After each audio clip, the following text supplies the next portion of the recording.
Queridos, hoje nós vamos estudar a profecia de Daniel, capítulo 9, sobre as 2.300 tardes e manhãs.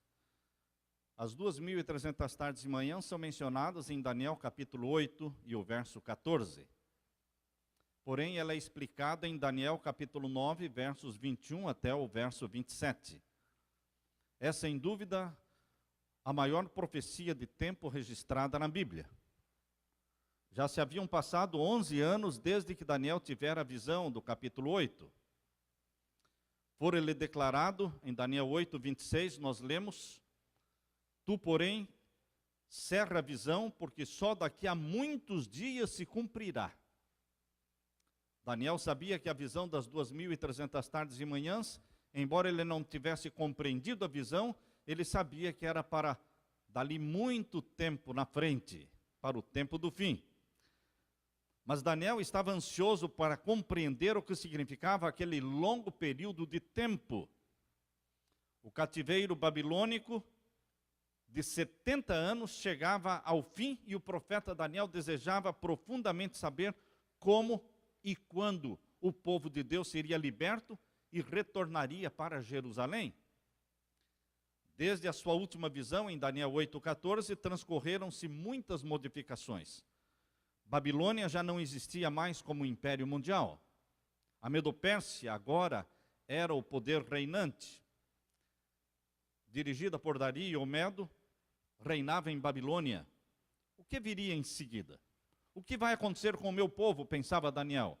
O que será de Jerusalém, que está destruída, o templo? Estas eram as indagações de Daniel.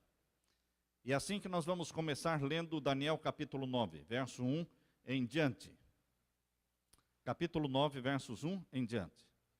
No primeiro ano de Dario, este é o ano 538 a.C., Dario, filho de Assuero, da nação dos Medos, qual foi constituído rei sobre o reino dos caldeus, no ano primeiro do seu reinado, eu, Daniel, entendi pelos livros que o número de anos de que falou o Senhor ao profeta Jeremias, em que haviam de acabar as assolações de Jerusalém, era de 70 anos.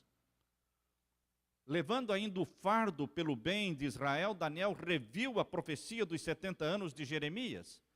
Esta profecia dos 70 anos está registrada em Jeremias, capítulo 25, versos 11 e 12, e também o capítulo 29 de Jeremias e o verso 10.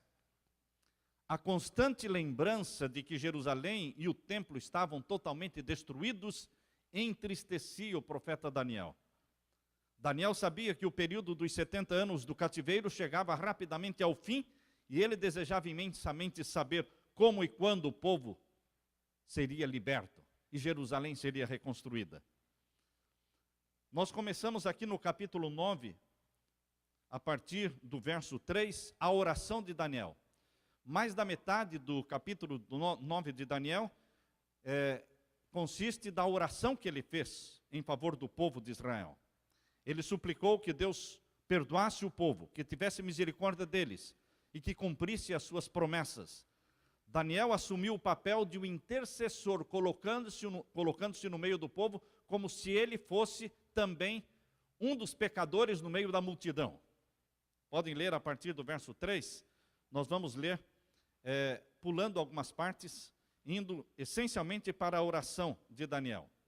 Ele diz assim: Eu dirigi o meu rosto ao Senhor Deus para o buscar com oração e rogos, com jejum e saco e cinza. Verso 3, pecamos e cometemos iniquidade e fomos rebeldes. Verso 5, e não obedecemos à voz do Senhor, nosso Deus, para andarmos nas suas leis. Verso 10, agora, pois, ouve, ó Deus, ouve a oração do teu servo e as suas súplicas. Verso 17, não lançamos as nossas súplicas perante a tua face, confiados em nossas justiças, mas em tuas grandes misericórdias. Verso 18, ó Senhor, ouve, ó Senhor, perdoa, ó Senhor, atende-nos e opera sem tardar, por amor de ti mesmo. Verso 19, Daniel orou como sendo ele o pecador. Ele tinha consciência do seu pecado. Daniel identificou-se com a condição do povo de Deus como um todo, como Cristo também faz por nós.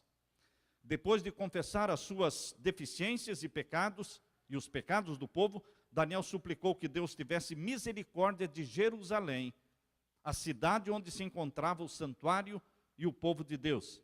Tudo estava destruído. Agora Deus começa explicando a visão para Daniel. Percebam que quando Deus começa a explicar a visão, começa explicando a visão do capítulo 8, verso 14, das 2.300 tardes e manhãs. Porém, Deus começa com um período de tempo menor, chamado 70 semanas. As 70 semanas são a primeira porção da profecia das 2.300 tardes e manhãs. Lemos então a partir do capítulo 9, verso 20 a 23. Capítulo 9, versos 20 a 23. Estando eu ainda falando e orando e confessando o meu pecado e o pecado do meu povo Israel, e lançando a minha súplica perante a face do Senhor, meu Deus, pelo monte santo do meu Deus, estando eu, digo, ainda falando na oração, o varão Gabriel, que eu tinha visto na minha visão ao princípio, veio voando rapidamente, e tocou-me a hora do sacrifício da tarde, e me instruiu, e falou comigo, e disse, Daniel, agora saí para fazer-te entender o sentido. No princípio das tuas súplicas, saiu a ordem, e eu vim para te declarar, porque és muito amado. Toma, pois, bem sentido na palavra, e entende a visão. Daniel estava buscando compreender a visão que não compreendera a do capítulo 8. E ela está sendo explicada no capítulo 9. Muitos teólogos não fazem esta ligação da profecia das 2.300 tardes e manhãs de Daniel 8,14, com a explicação que é dada das 70 semanas no capítulo 9. Dizem eles que são profecias diferentes. Queridos, é a mesma profecia. A profecia que não foi entendida, começa a ser explicada. Só que Deus começa explicando com um pequeno pedaço de tempo. Deus tirou dos 2.300 anos uma porção de tempo chamado de 70 semanas, que são 490 anos, e começa explicando a profecia.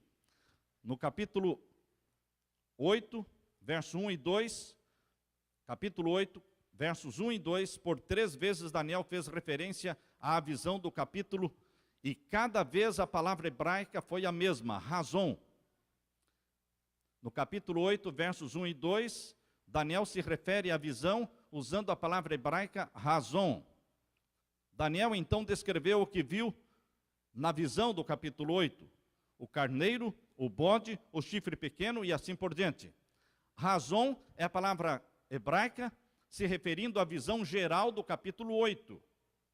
Em contraste, quando Daniel falou especificamente sobre as 2.300 tardes e manhãs, ou seja, os 2.300 anos, Daniel usou uma outra palavra hebraica.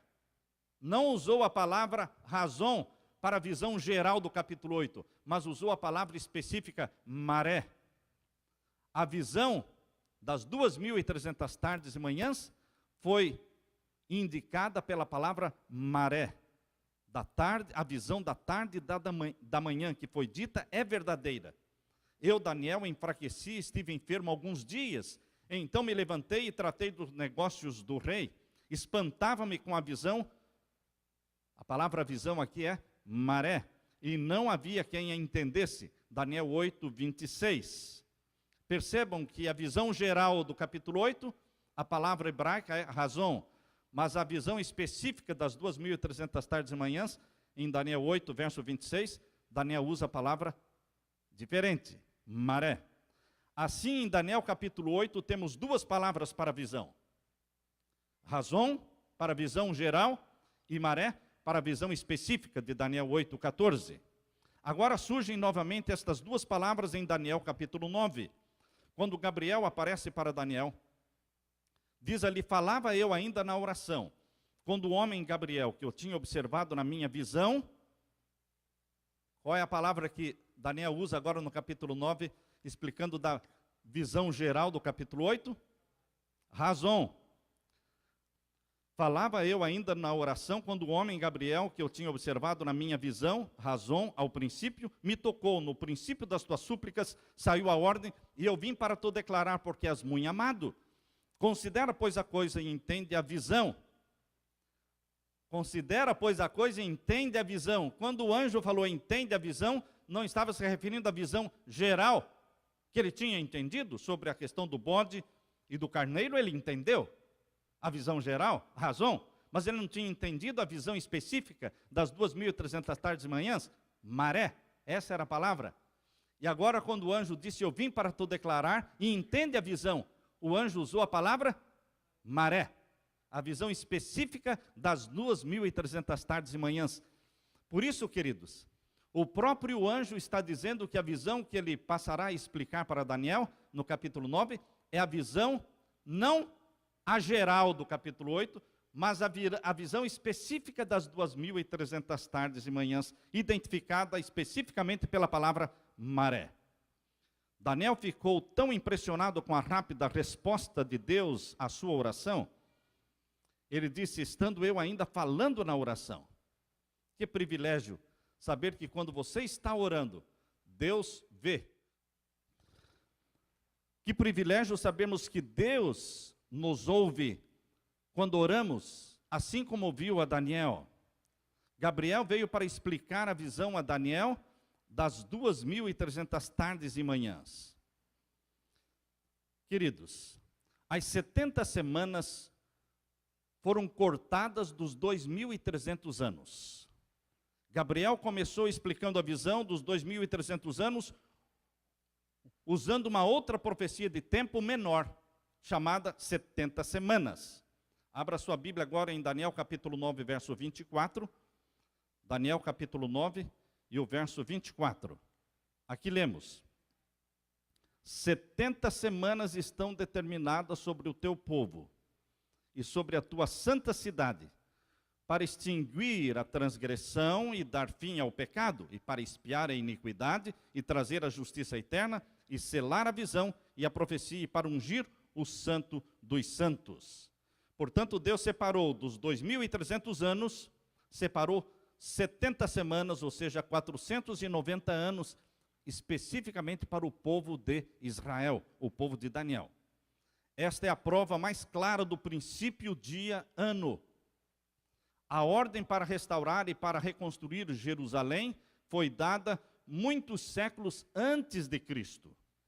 Se forem tomadas estas 70 semanas como tempo literal, seriam somente 490 dias.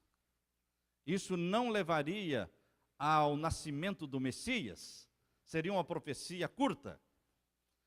No entanto, a aplicação do princípio dia-ano resolve o problema, cobre um período de tempo desde a reconstrução de Jerusalém até o primeiro advento do Messias.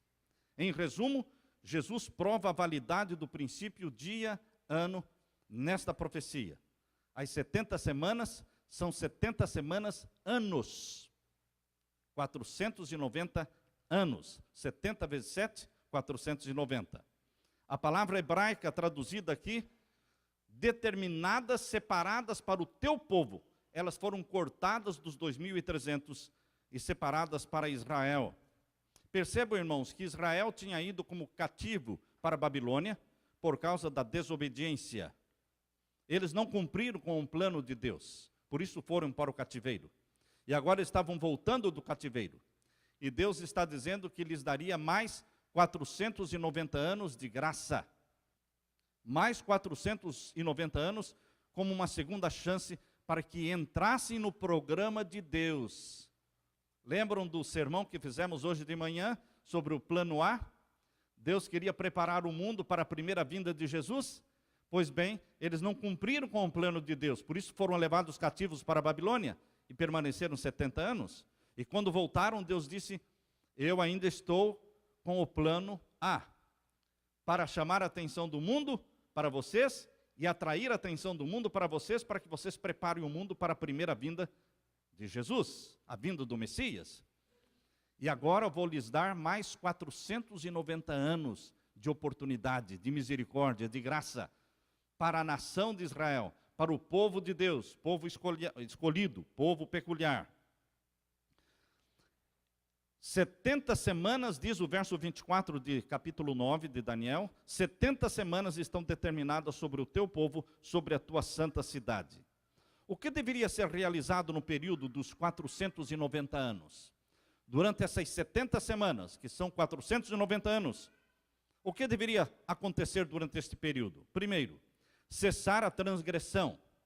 Ali diz no verso 24, para fazer cessar a transgressão. Isto quer dizer o rompimento da relação entre Deus e a humanidade. O pecado deveria eliminar essa separação entre Deus e o homem, através da cruz de nosso Senhor Jesus Cristo. Jesus morrendo na cruz, reataria, reconciliaria o mundo com o Deus.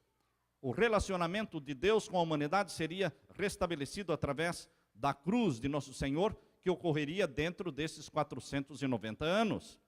O que mais aconteceria? Daria fim aos pecados. Gabriel aqui anuncia que o Messias cuidaria dos fracassos da humanidade. Ele tomaria sobre si mesmo os pecados dos homens e assim lhes daria um fim. Expiaria a iniquidade. A iniquidade é o pecado de perverter o que é certo. Pelo sacrifício expiatório de Jesus na cruz, Jesus cuidou do pecado em todas as suas formas. Ali diz no verso 24 que durante esses 490 anos, Deus traria justiça eterna. Pela queda, a humanidade se tornou injusta. A vinda do Messias é a vinda da justiça eterna. Jesus é a nossa justiça, nele somos justificados pela fé. No finalzinho do verso 24 diz que esta visão selaria a visão e a profecia. A ideia de selar aqui não tem o significado de encerrar, mas de confirmar ou ratificar o cumprimento das predições relacionadas com a primeira vinda do Messias, no momento especificado pela profecia, garante-nos que os outros aspectos da profecia, em especial os 2.300 anos, serão cumpridos com a mesma precisão. O final do verso 24 também fala que esta profecia terminaria ungindo o Santo dos Santos. Queridos, o Santo dos Santos é o Santíssimo do Santuário Celestial. Ele seria ungido. O Santuário Celestial seria ungido no final desta profecia de 490 anos. Lembram-se vocês que o santuário terrestre, antes de ser usado, ele foi ungido. Ele foi construído, mas antes de ser usado, ele foi ungido, para depois ser usado. Também o santuário celestial, antes de começar a ser usado, ele deveria ser ungido. Jesus Cristo morreu na cruz e subiu ao céu para ungir o Santo dos Santos. O santuário celestial foi ungido na festa do Pentecostes, 50 dias após a ressurreição de Jesus. Foi quando realmente o santuário celestial entrou em vigor. Até então, valeu o santuário da terra. Agora entrou em vigor o santuário celestial.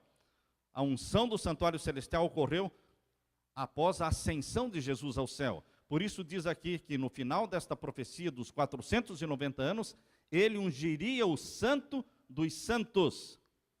A profecia indica a unção do santuário celestial.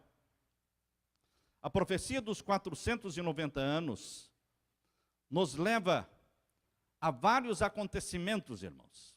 Vários acontecimentos. Vamos ver. Podemos colocar, em 457 saiu a ordem para restaurar e para edificar Jerusalém. Capítulo 9, verso 25. Sabe e entende, desde a saída da ordem para restaurar e para edificar Jerusalém, até o Messias, o príncipe, 7 semanas e 62 semanas. 7 semanas e 62 semanas até o Messias. São 69 semanas até o Messias. 7 mais 62. São 69 vezes 7. Isto nos dá 483 anos. Desde o ano 457, quando saiu a ordem para restaurar e edificar Jerusalém, até o Messias, nós teríamos 483 anos. Várias datas foram dadas para esse decreto de reconstrução de Jerusalém. Não foi somente um decreto para reconstruir Jerusalém, mas 3 decretos. Agora observem, o primeiro decreto para a reconstrução de Jerusalém saiu no ano 538 a.C., foi emitido por Ciro, o Grande. O segundo decreto para a reconstrução de Jerusalém saiu no ano 520 a.C., por Dario. E o terceiro decreto para a reconstrução de Jerusalém saiu no ano 457 e foi emitido por Artaxerxes. Vocês podem encontrar isso em Esdras capítulo 7. Podem abrir a Bíblia aí em Esdras capítulo 7. Aliás, vamos ler aqui, Esdras capítulo 6. Corrigindo, Esdras capítulo 6 e o verso 14, vocês encontram aqui os 3 decretos. Vamos ler aqui, Esdras 6, verso 14. E os anciãos dos judeus iam edificando e prosperando pela profecia do profeta Ageu e de Zacarias, filho de Ido, e edificaram a casa e aperfeiçoaram conforme ao mandado do Deus de Israel e conforme ao mandado de Ciro e de Dario e de Artaxerxes, rei da Pérsia. Estão vendo? 3 reis emitiram 3 decretos. Primeiro foi Ciro, segundo Dario, terceiro Artaxerxes. Jerusalém foi reconstruída mediante 3 decretos. Agora, qual desses 3 decretos nós pegaríamos para ser o início dos 2.300 anos? Para ser o início das 70 semanas, dos 490 anos. Qual destes decretos?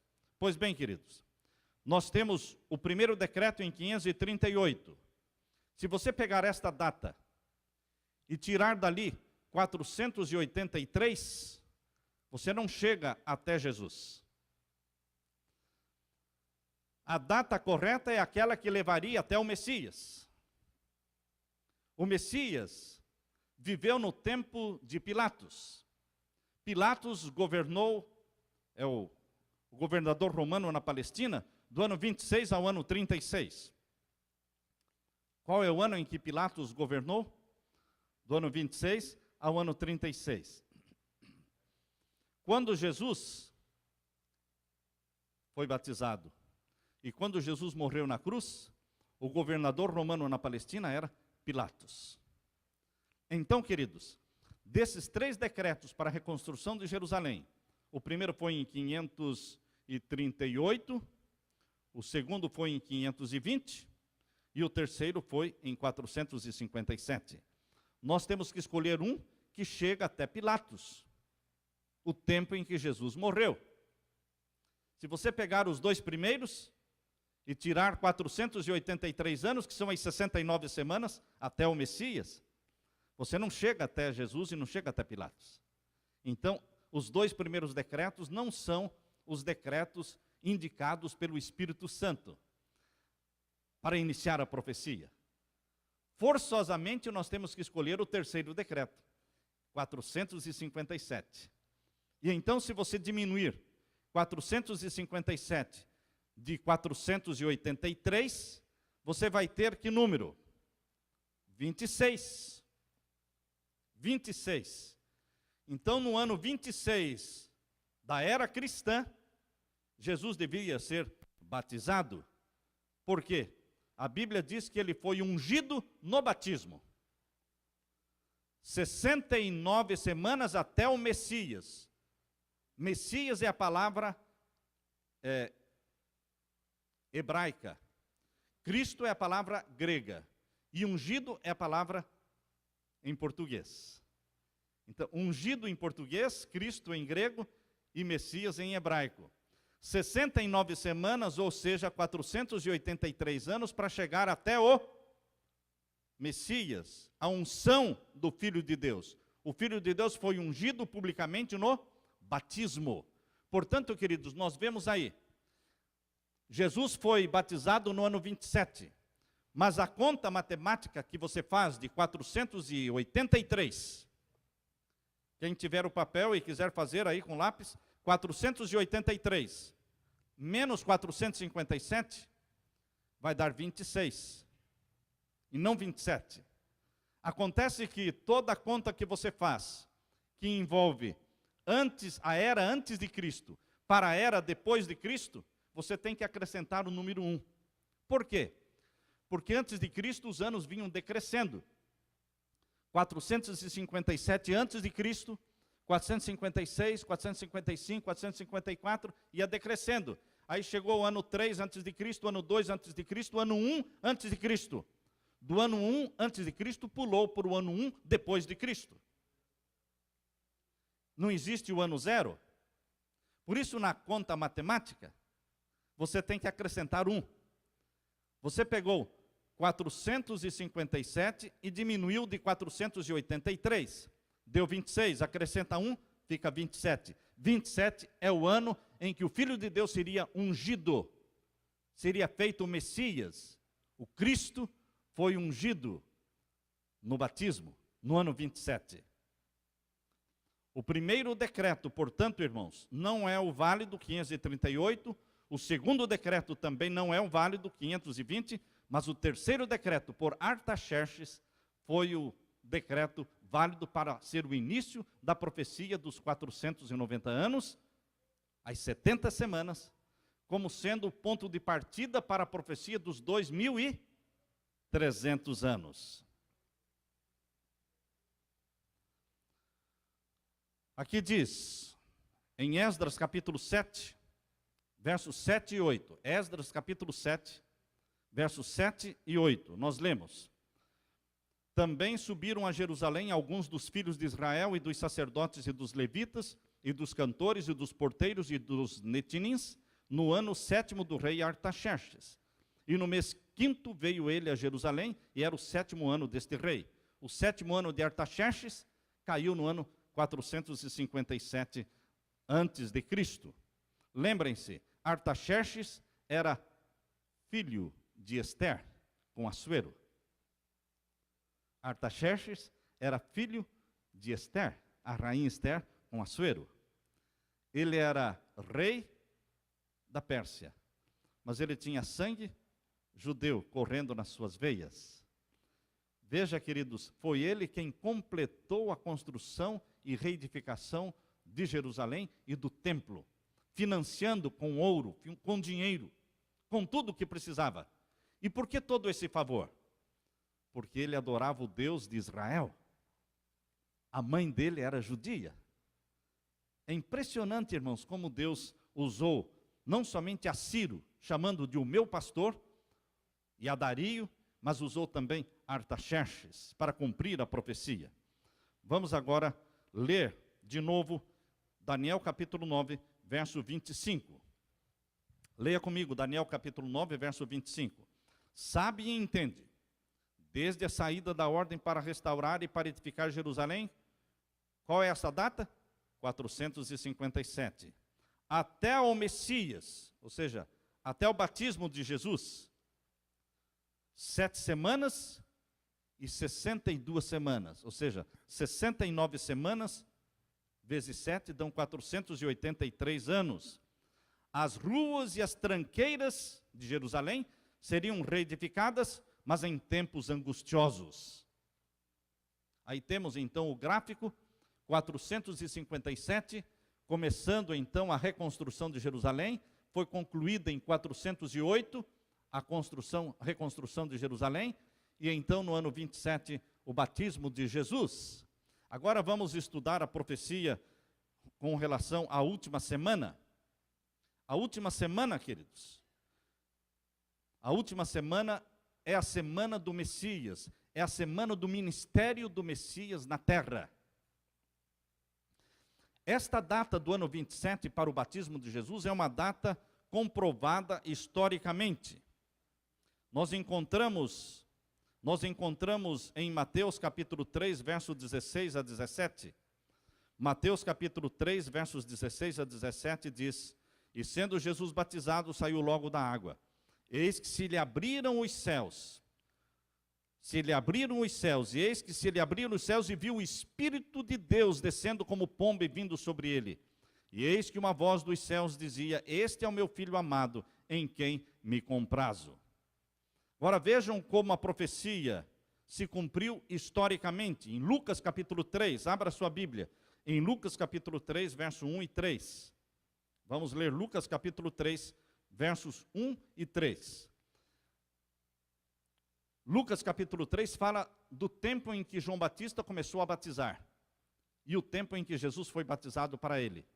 Isso é identificado historicamente em Lucas capítulo 3. Vamos ler, verso 1 e 3. No 15º ano do reinado de Tibério César, sendo Pôncio Pilatos governador da Judéia, Herodes tetrarca da Galileia, seu irmão Filipe tetrarca da região de Itureia e Traconites e Lisânias tetrarca de Abilene, sendo sumo sacerdote Anás e Caifás, veio a palavra de Deus a João Batista.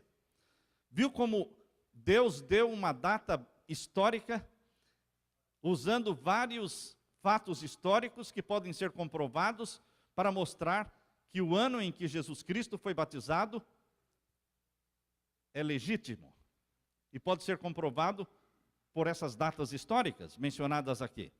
Aqui menciona que João Batista percorreu toda a circunvizinhança do Jordão, pregando o batismo do arrependimento.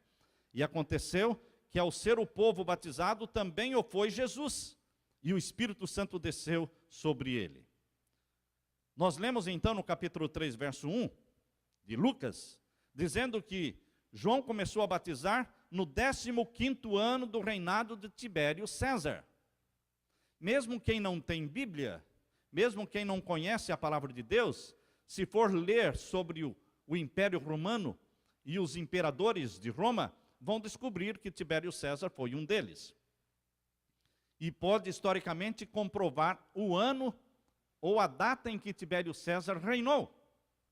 A Bíblia diz que João começou a batizar no 15º ano de Tibério César. Basta saber então qual foi o 15º ano de Tibério César. Queridos, Tibério reinou do ano 12 ao ano 37.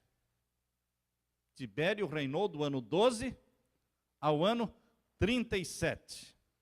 E de acordo com os registros históricos, o 15º ano do reinado de Tibério César incidiu no outono do ano 27 depois de Cristo.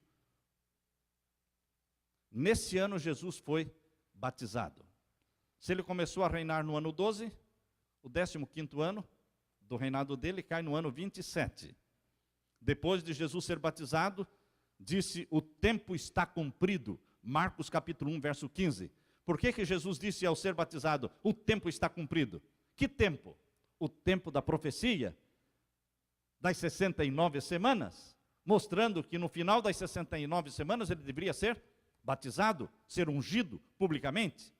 Restava agora para o Messias uma semana a mais, das 70, a última das 70, a última semana de 7 anos. Queridos, vamos ler agora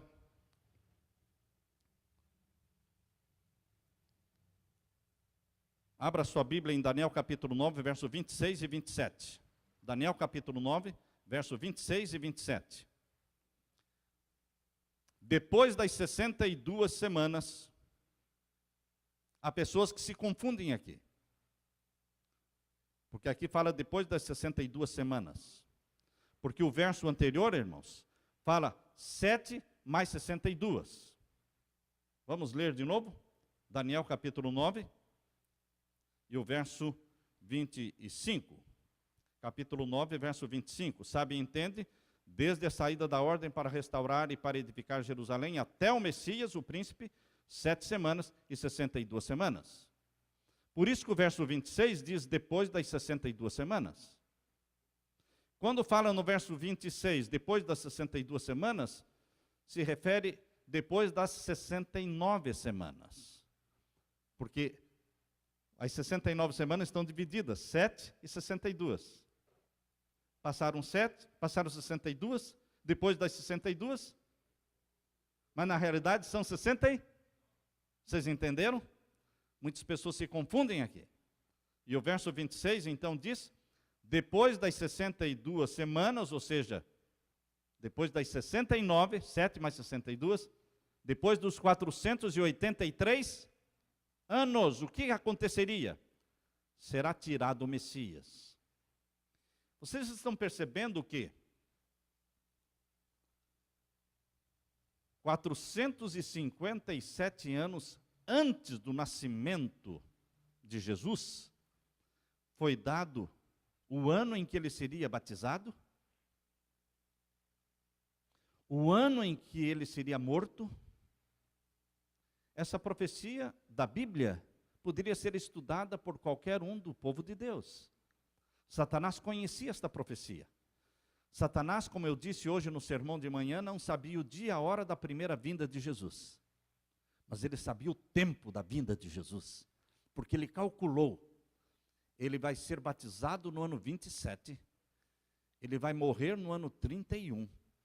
Então ele deve nascer por volta de 30 anos, porque, queridos, ele sabia que a maioridade no povo, na cultura judaica, a maioridade era de 30 anos. Antes dos 30 anos, um homem era considerado criança. Jesus Cristo começaria o seu ministério com 30 anos, quando se tornasse de maior. E a Bíblia diz que ele seria batizado no ano 27. Existe uma diferença aí de 3 a 4 anos, mas que não afeta a profecia. A profecia está correta. Ele foi batizado no ano 27, porém ele já tinha 30 anos. Queridos, Satanás sabia o tempo da primeira vinda de Jesus. Ele sabe o tempo da segunda vinda de Jesus. Ele não sabia o dia e a hora da primeira vinda de Jesus. Ele não sabe o dia e a hora da segunda vinda de Jesus. Mas ele sabe que é chegado o momento da segunda vinda de Jesus. Por volta deste tempo, deste início de 7º milênio, por volta deste tempo do início do milênio de Apocalipse 20, Jesus vai voltar. Mas ele não sabe o dia e a hora. Por isso ele está fazendo a igreja de Deus na terra ficar morna, indiferente, compromissada com o mundo, envolvida com as coisas materiais, afastada de Deus. O povo de Deus está dormindo. O povo de Deus deixou de estudar as profecias. E porque deixaram de estudar as profecias no passado, negligenciaram a primeira vinda do Messias. E porque estão deixando de estudar as profecias hoje, estão negligenciando a segunda vinda do Messias. A segunda vinda de Jesus. Vamos continuar lendo então o capítulo 9, verso 26. Depois das 62 semanas, isto é, depois das 69 semanas, 7 mais 62, 69, será tirado o Messias. A profecia indica que a morte de Jesus. E não será mais. E o povo do príncipe que há de vir, ou seja, o exército romano, o povo do príncipe que há de vir. Quem reinava na terra naquele tempo? Roma. O povo do príncipe de Roma, que há de vir, destruirá o quê? A cidade e o santuário. Vocês querem uma profecia mais específica do que esta? Jesus morreu, foi batizado no ano 27, morreu no ano 31, e depois da morte do Messias, que ele fosse tirado, viria o príncipe do exército romano para destruir o quê? A cidade e o santuário. Quando é que Jerusalém foi destruída? No ano 70. 39 anos depois da morte de Jesus, Jerusalém foi destruída e o templo foi destruído. Cumprindo a profecia. Exatamente como está escrito aqui. Depois das 62 semanas, será tirado o Messias, e não será mais, e o povo do príncipe que há de vir destruirá a cidade e o santuário, e o seu fim será como uma inundação. Até o fim haverá guerra. A profecia das 70 semanas, nós estamos estudando agora a última das 70 semanas. Está dizendo que naquela região, ali, haveria guerra até o fim do tempo. Existiu no passado algum tempo, ou existe algum tempo, agora no presente, em que não há guerra naquela região? Haverá guerra até o fim do tempo. E ainda haverá muita guerra ali. Muita guerra. Isso está na profecia. E aqui diz, e o seu fim será com uma inundação. E até o fim haverá guerra. Estão determinadas assolações. E ele, o Messias, firmará um concerto com muitos por uma semana. A última das 70 semanas é o concerto que o Messias firmou com muitos. Por que muitos? os que creem nele. Os que creem nele. 3 anos e meio de ministério e ele morreu. Mais 3 anos e meio, acabaram as 70 semanas. Estão percebendo?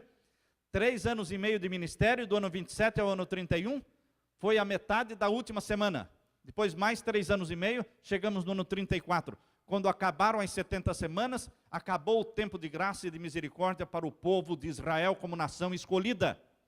Do ano 34 para frente, Israel deixou de ser o povo escolhido de Deus. Israel não deixou de ser o povo escolhido de Deus quando crucificou Jesus, no ano 31. Deus é misericordioso, Deus é piedoso. Mesmo eles matando Jesus na cruz, eles não deixaram de ser o povo escolhido de Deus. Deus ainda tolerou-os como povo escolhido por mais 3 anos e meio, até o ano 34, quando finalmente Estevão, o primeiro mártir cristão, foi morto. E no ano 34, quando Estevão, o primeiro mártir, foi morto, houve também a conversão do apóstolo dos gentios. Saulo foi convertido em Paulo, o apóstolo dos gentios. E do ano 34 para frente, o evangelho começou a ser pregado para os gentios. Até o ano 34, o evangelho foi pregado somente para os judeus. Eles deveriam começar a pregar o evangelho com os judeus. Por isso Jesus disse lá em Atos capítulo 1, 8. Atos capítulo 1, 8. E recebereis a virtude do Espírito Santo e sereis minhas testemunhas. Primeiro em Jerusalém, na Judeia, Samaria, começando com o povo judeu. E depois até os confins da terra, do ano 34 em diante. No ano 34 começou o tempo dos gentios. Nós estamos vivendo ainda hoje no tempo dos gentios. A profecia diz claramente que o Messias morreria, faria cessar o sacrifício na metade da última semana. A última semana foi do ano 27 ao ano 34. Cristo morreria na metade da última semana, o ano 31. A profecia precisa ser confirmada pela história. E o registro histórico confirma que Pilatos de fato exercia, no ano 31, o cargo de procurador romano da Judéia. Pilatos foi nomeado procurador romano da Judéia por Tibério César e governou durante 10 anos a Palestina, do ano 26 ao ano 36. Mesmo que não existisse uma profecia indicando o ano da morte de Jesus, poderíamos entender, unicamente pela informação histórica de Lucas capítulo 3, que o batismo e a morte de Jesus ocorreram entre os anos 26 a 36. Mesmo sem estudar a profecia das 70 semanas, mesmo sem entender nada de profecia, é possível, somente através de Lucas capítulo 3, saber que Jesus morreu entre o ano 26 e o ano 36, porque este foi o período que Pilatos foi o governador romano na Palestina. Tem que ser nesse período. Mas a profecia confirma o ano exato que ele foi batizado, o ano exato em que ele morreu. Em 1656, ocorreu uma disputa na Polônia entre alguns eruditos judeus e alguns católicos a respeito das 70 semanas de Daniel capítulo 9. Os rabinos foram tão fortemente pressionados pelo argumento que provava que Jesus era o Messias, o tempo do seu sofrimento e o fim das 70 semanas, que os judeus interromperam a discussão e saíram do salão. Depois desta discussão, os judeus se reuniram e lançaram uma maldição sobre qualquer judeu que procurasse decifrar as 70 semanas de Daniel capítulo 9. Hoje existe uma maldição sobre qualquer judeu que tente entender e estudar a profecia das 70 semanas. Por quê? Satanás criou esta maldição. Porque qualquer judeu que dedicar tempo para entender e estudar a profecia das 70 semanas, ele descobrirá que aquele Jesus, filho da Virgem Maria, que morreu no tempo de Pôncio Pilatos, aquele Jesus era o Messias, o Filho de Deus. Isso é provado matematicamente. Por isso eles não estudam esta profecia. Mas esta escama, Deus vai fazer com que caia dos olhos dos judeus, antes que a porta da graça se feche. Deus vai fazer com que essa escama caia, para que eles reconheçam que Jesus é o Messias. Queridos, estes últimos 3 anos e meio, que foram do ano 31 até o ano 34, foi o último período, a metade da última semana, que foi usada como graça e misericórdia para o povo judeu. Deus não se esqueceu dos judeus. Ainda há uma promessa para os judeus, que você pode ler em Romanos capítulo 11, verso 25. Romanos capítulo 11, verso 25, nós lemos a promessa de Deus para os judeus. Porque não quero, irmãos, que ignoreis este segredo, que o endurecimento veio em parte sobre Israel, até que a plenitude dos gentios haja entrado. Pense um pouco no que nós acabamos de ler. Vou ler de novo. Porque não quero, irmãos, que ignoreis este segredo. Que segredo?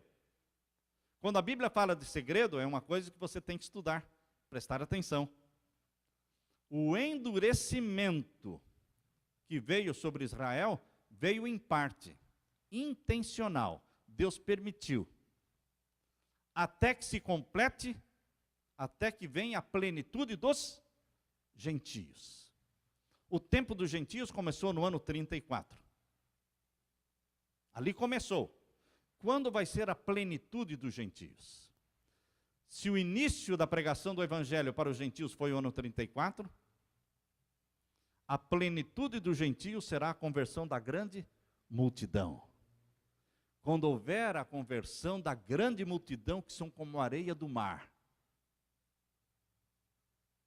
Irmãos, ali se completa a plenitude dos gentios.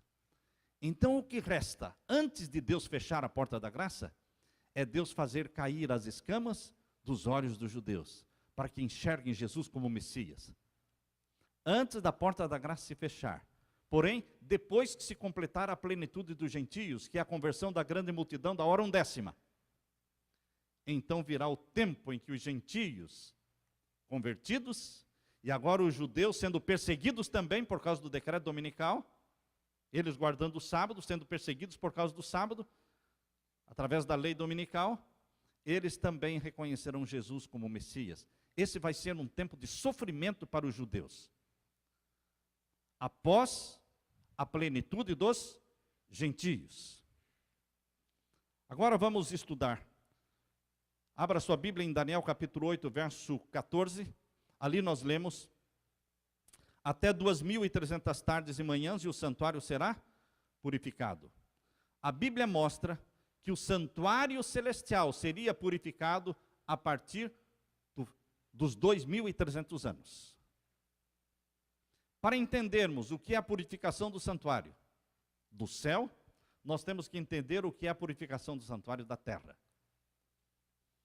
Este engano foi cometido pelo movimento milerita, porque eles entenderam a profecia das 2.300 tardes e manhãs, eles entenderam que começava em 457 e terminava em 1844, mas eles não entenderam a purificação do santuário.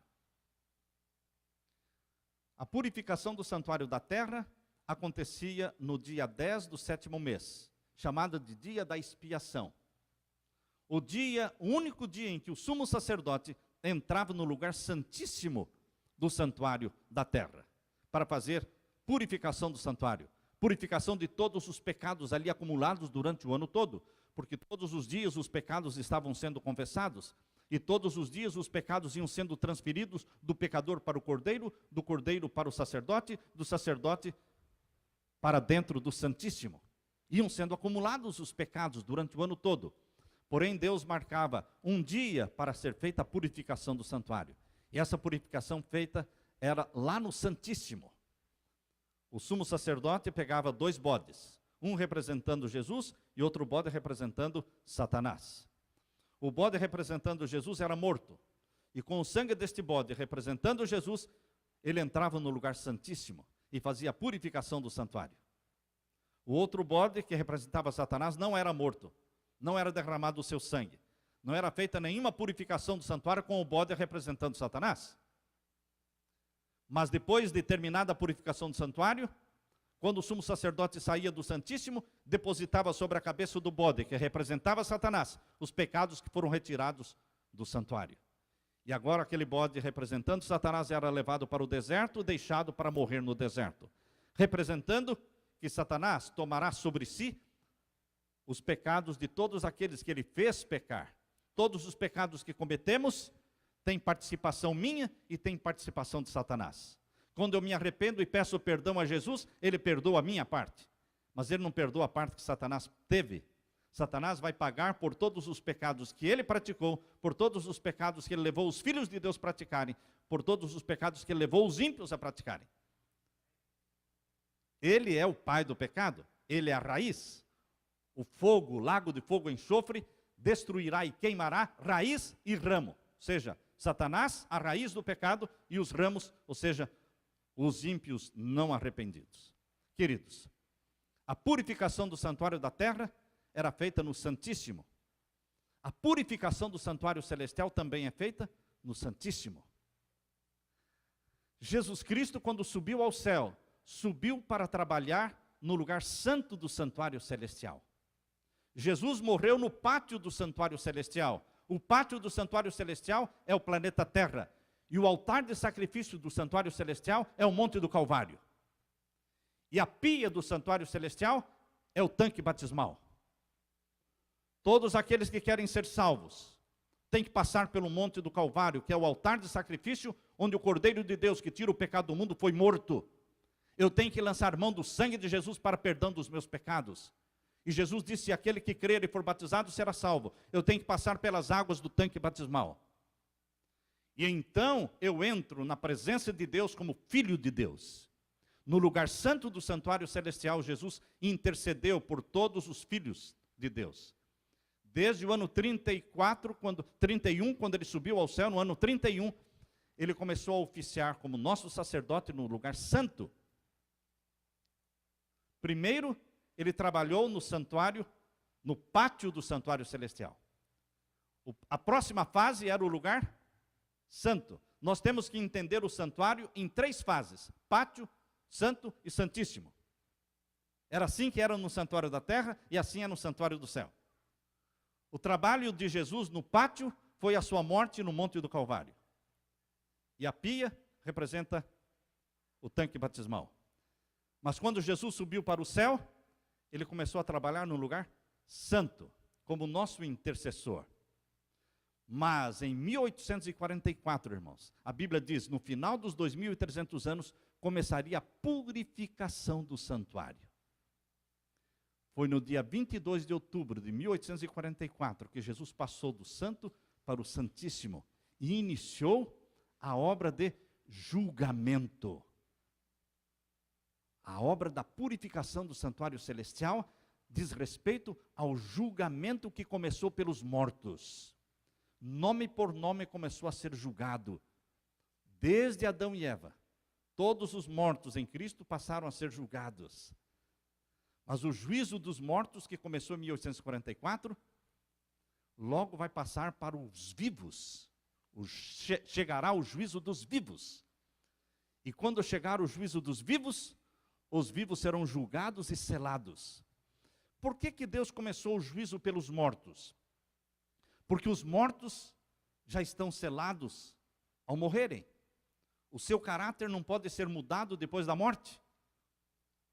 Ninguém pode se batizar no seu lugar depois que você morreu. Ninguém pode aceitar Jesus por você depois que você morreu. Ninguém pode se arrepender dos seus pecados depois que você morreu.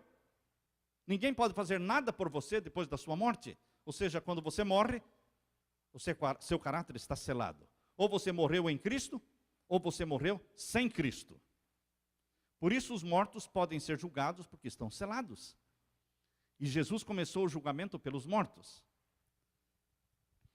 Quando é que Deus vai começar o julgamento dos vivos? Deus só pode julgar os vivos quando os vivos forem selados. Assim como Deus só julgou os mortos quando eles foram selados pela morte, Deus vai começar o julgamento dos vivos também quando eles forem selados. Só que os vivos não vão ser selados pela morte. Os vivos serão selados pelo selo do Deus vivo, em vida. Os vivos serão selados em vida. e então será o juízo dos vivos. Agora, queridos, quando vai começar o selamento do povo de Deus? No mesmo tempo em que vai começar o selamento dos ímpios. O selamento do povo de Deus começa junto com o selamento dos ímpios. O que é o selamento dos ímpios? Quando o sinal da besta começar a ser aplicado na testa ou na mão daqueles que recusarem obedecer os mandamentos de Deus e se curvarem e adorarem o papado e aceitarem os 10 mandamentos do catecismo romano. Todos aqueles que após a emissão do decreto dominical tomarem uma decisão consciente de guardar o domingo e rejeitar os 10 mandamentos da palavra de Deus, estes receberão o sinal da besta, selados para a perdição. Mas todos estes que tomarem a decisão de ficar ao lado de Jesus e dos mandamentos de Jesus, guardando o 7º dia da semana como selo do Deus vivo, sinal de Deus entre ele e o seu povo, esses serão selados pelo selo do Deus vivo. Selados para a eternidade, selados para a vida eterna. O selamento dos vivos é o julgamento dos vivos. Isso começa com o decreto dominical. Porém, queridos, Deus não vai começar este julgamento sem primeiro avisar. Abra sua Bíblia em Apocalipse capítulo 6. Apocalipse capítulo 6 fala dos sinais que Deus vai usar para anunciar a chegada do julgamento dos vivos. E Apocalipse capítulo 7 fala do julgamento dos vivos, que é o selamento do povo de Deus. Apocalipse 6, primeiramente a partir do verso 12. Abra sua Bíblia. Apocalipse capítulo 6 e o verso 12. Aqui lemos: E havendo aberto o 6º selo, olhei, eis que houve um grande tremor de terra. E o sol tornou-se negro como saco de cilício, e a lua tornou-se como sangue, e as estrelas do céu caíram sobre a terra, como quando a figueira lança de si os seus figos verdes, abalada por um vento forte. E o céu se retirou como um livro que se enrola, e todos os montes e ilhas foram removidos dos seus lugares. Quando vai acontecer isso? Quando for aberto o 6º selo. Queridos, os sinais do sol, na lua, nas estrelas, eles têm dupla significação. Perdemos muito na compreensão da profecia quando entendemos que os sinais proféticos ocorrem uma vez só. Não. O decreto dominical ocorreu no passado, 7 de março de 321, certo? O primeiro decreto dominical feito por Constantino o Grande. O decreto dominical vai acontecer de novo. O papado teve uma supremacia de 1260 anos no passado. Perseguiu o povo de Deus por 1260 anos. Mas isso se repete, a história se repete. O papado vai ter uma nova supremacia papal. Vai ser adorado por todos os povos da terra e vai perseguir os santos do Altíssimo de novo. Os mártires existiram no passado, os mártires existirão no presente. A história se repete, irmãos. A Jezabel, que governou o povo de Deus, ensinando o povo a se prostituir com os ídolos, se repetiu na história do papado, que é chamado na Bíblia de Jezabel. Deus usa, queridos, Deus usa o mesmo símbolo repetidamente. Elias viveu no tempo de Acabe e Jezabel, porém, a Bíblia chama João Batista também de Elias. E a Bíblia também fala que o povo de Deus, que está preparando um povo para a segunda vinda de Jesus, também é chamado de Elias, os reformadores. Portanto, as profecias da Bíblia, elas se repetem 1, 2 vezes, 3 vezes. Podemos fazer aplicações. Por isso que Ellen White fala que a abominação da desolação, que aconteceu no tempo em que Jerusalém foi cercada pelo exército romano, Mateus capítulo 24, verso 15, diz que a abominação da desolação foi o cerco de Jerusalém pelo exército romano. Mas no livro Grande Conflito, página 25 e 26, 24, 25 e 26, Ellen White fala que esta profecia tem dupla significação. Vai se cumprir no tempo do fim, quando o povo de Deus novamente for cercado por Roma. A abominação da desolação ocorreu no cerco de Jerusalém e ocorrerá de novo quando Roma voltar a cercar o povo de Deus no tempo do fim, através do seu estandarte idolátrico romano. Qual é o estandarte idolátrico romano do papado agora no tempo do fim? O decreto dominical. Queridos, assim também, os sinais que anunciaram a chegada do juízo dos mortos esses sinais vão se repetir, anunciando a chegada do juízo dos vivos. Em 1755, o terremoto de Lisboa, 1780, o escurecimento do sol, 1833, queda das estrelas, e todos pensavam que eram sinais anunciando a chegada de Jesus. Mas Jesus não voltou, então não era a chegada de Jesus, mas era o início do juízo em 1844, juízo dos mortos. E Deus não começou o juízo dos mortos sem primeiro avisar. Agora, queridos, Deus vai começar o juízo dos vivos. Será que Ele vai avisar? Se Ele avisou os mortos, irmãos, teve alguma vantagem em avisar a chegada do juízo dos mortos? Os mortos ficaram sabendo? Os mortos se arrependeram? Não, irmãos, nada. Mas Deus avisou, Deus não começou o juízo dos mortos sem primeiro avisar. Será que faz sentido Deus avisar a chegada do juízo dos vivos? Será que vai dar algum resultado Deus anunciar a chegada do juízo dos vivos? Isso vai dar muito resultado, queridos. Porque quando o mundo for sacudido por um grande tremor de terra, Apocalipse 6, verso 12, Jesus abre o sexto selo, e há um grande tremor de terra. O mundo vai pensar, o que é isso? Nunca houve um tremor de terra como este. O que está acontecendo?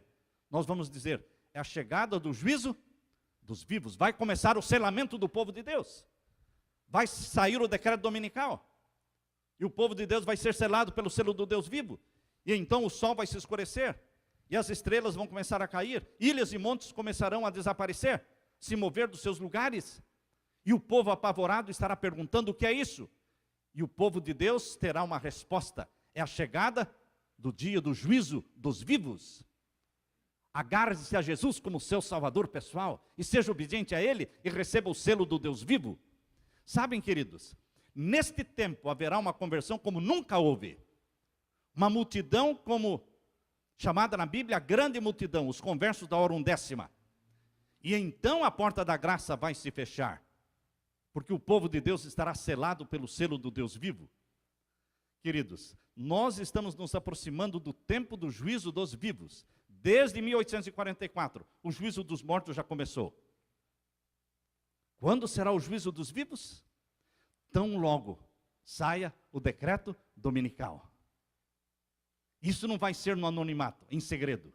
Deus vai anunciar, pelo grande tremor de terra e escurecimento do sol, de novo, queda das estrelas, de novo. E quem vai ser selado? Primeiro, os 144 mil. No contexto do sexto selo, está o capítulo 7 de Apocalipse. Lembre-se que o capítulo 7 de Apocalipse pertence ao sexto selo. O sexto selo começa no capítulo 6, verso 12, e vai até o final do capítulo 7. E o capítulo 7 mostra dois grupos sendo selados pelo selo do Deus vivo. Primeiro, os 144 mil. E então, no capítulo 7, verso 9, a grande multidão que ninguém podia contar. E então, quando o ancião pergunta para João, quem são estes? João disse, eu não sei. Abra sua Bíblia em Apocalipse capítulo 7 e vamos ler. Apocalipse capítulo 7 e o verso 13. Capítulo 7 de Apocalipse, verso 13. E um dos anciãos me falou dizendo, estes que estão vestidos de vestidos brancos, quem são e de onde vieram? Quando você ouve esta pergunta, quem são estes vestidos de vestidos brancos? Lembre-se que são dois grupos. As primícias, os 144 mil, e a grande seara, a multidão que ninguém podia contar. Os dois foram selados pelo selo do Deus vivo. As primícias e a seara. A pergunta é, estes são os que estão vestidos de branco, quem são e de onde vieram? Veja o verso 14. E eu disse-lhe, Senhor, tu sabes. E ele me disse, estes são os que vieram da grande tribulação e lavaram seus vestidos e os branquearam no sangue do Cordeiro. A grande tribulação está por vir. A grande tribulação não está no passado, ela está no futuro. Começará a grande tribulação com o decreto dominical.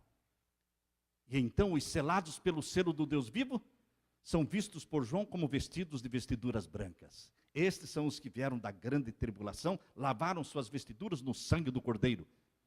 Estão salvos em Jesus. Amém, irmãos?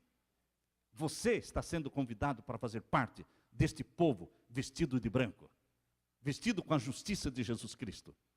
Você e eu estamos sendo convidados, intimados por Deus, para fazermos parte dos 144 mil, ou da grande multidão. Mas Deus quer homens e mulheres sinceros, comprometidos com o reino de nosso Senhor Jesus Cristo. Agora é o tempo, irmãos. É chegado o tempo do juízo dos vivos. É chegado o tempo da segunda vinda de Jesus. E Satanás sabe que o tempo da segunda vinda de Jesus é agora. Mas ele e nós não sabemos ainda o dia e a hora. Mas o tempo é chegado. Em nome de Jesus, coloquemo-nos ao lado de Jesus e dos seus mandamentos. E proclamemos esta mensagem ao mundo. Venha logo, Senhor Jesus. Venha logo. Amém. Que a graça de Jesus esteja com você. Amém, Senhor.